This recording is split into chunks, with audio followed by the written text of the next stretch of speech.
Thank you, Rachel. Thank you, Nikki, for joining us. Please tell us a little bit about how you put this exhibit together. Okay, I'll start. So I think the exhibit came from the group. We did some brainstorming. This was a while back. Can you remember when we first brainstormed the idea for the show? Oh, yes, because we were supposed to have one last year. Right, And okay. the present apocalypse overtook that. So it's been about a year, I guess, since we thought about this. And then, really, we were responding to what was going on. And there had been a lot of shows about resistance and resilience, kind of as a theme running throughout 2020 and 2021. And I think that we kind of picked up on that, wanted to know how our members were doing those things. How were they resisting the urge to give up?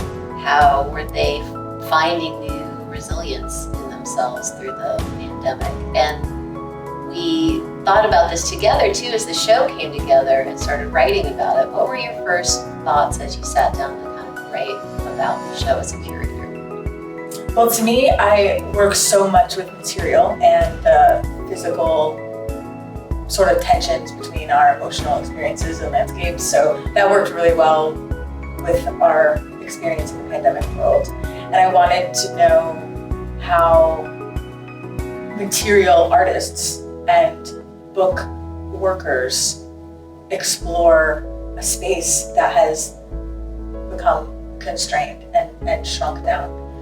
And that expansive inner landscape, resists that, right? So how does that come out in our work? How do we work through themes and concepts in small, intimate ways? I mean, all of the works have a quality of intimacy and smallness to them. Mm-hmm.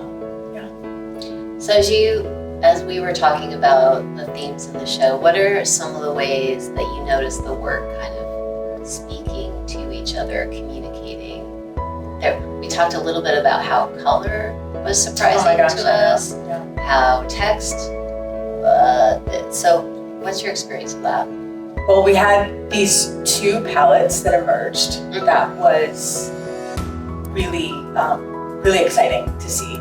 There are three works that dealt with, that used red thread, Mm-hmm. all completely made in, isolation. Right, yeah. And then we had another series that uses yellow and a muted palette, which I thought was incredible. And as part of that, there were all of these blues that also existed in that muted palette, where your work was just a very saturated world of color. And it also had, one whole side of it is red. So it really bridged both of these palettes. I think that's the kind of thing that a curator sort of dreams to happen, and really is impossible to intentionally, force. Yeah, it's one thing to put out a call for a show, but then when the work arrives and then you see it together in a space, you feel how the artists have all been experiencing something common and then responded to it in unique ways. Yeah. Right? You can see it. It's like you can see the evidence of what we've all been through. And we all live in the same area of the US, right? So there's that. We have that common physical location that we occupy, but we're all very different people. But we brought this work in and we could kind of see the evidence of us all experiencing the last year, 18 months of really weird stuff. Oh, right? for sure. Things that we couldn't anticipate. Yeah, and I think that we're going to look back at this time, and we have these objects that really were explorations, and they're going to become artifacts that are documenting, what happened, how do artists respond. All of the practitioners in this show are, they're not emerging artists, they're established. So to have evidence of work that is so well conceived, well thought out, well understood with the materials. Not that new things and surprising things don't happen, but that the process is one that is already beginning from a place of deep, substantial engagement. Yeah, that was one of the things that I noticed too. I didn't know how our members would respond to the call, whether they would find it to be too constraining or too broad. I think we tried to set the tone that really could give some people direction and other people a little bit more leeway.